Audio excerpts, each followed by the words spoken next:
watching Fox 4 at 4.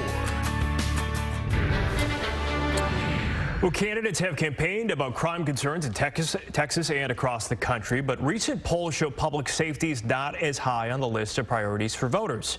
Fox 4's Stephen Dow is joining us in studio to explain. Stephen? Blake, I spoke to a criminologist who said that the crime concern is less about the actual stats and more about people having a sense of not feeling safe. And while it's not the highest priority for voters, some will choose candidates based on the crime issue. Voters are going to look at the feeling of safety more so than crime itself. When you ask voters what issues matter most in this election, a majority will tell you the economy or border. Others will say abortion rights or democracy. While it's not the top priority, many are also concerned about crime.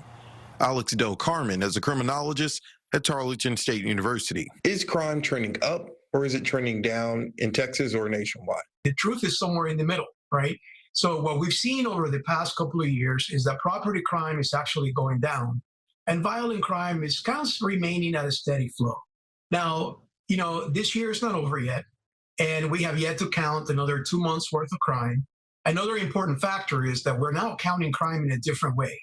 And what I mean by that is that we're now counting every instance where crime is committed, whereas before we were not. So the trends are really subject to interpretation. Carmen says that's on a national level.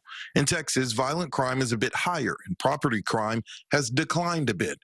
Crime ranked at the bottom of the list when it comes to priorities in an October University of Houston poll. In a different poll done by the Texas Politics Project at the University of Texas, crime didn't even make the list of 8 priorities.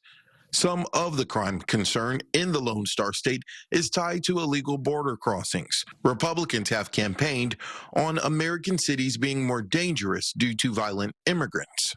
I would love to see the data that they're citing because there is absolutely no substantive data that we can look at that can trace it one way or another. Now, having said that, we've seen in recent months in the Metroplex where you've had instances where undocumented individuals have been responsible for violent crime.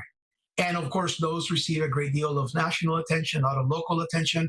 Regardless of who wins the election, Carmen thinks crime will continue to be a local and national issue, but says it won't be because of the statistics. I think the general sentiment, regardless of the crime data, is that people are feeling less and less safe in their communities.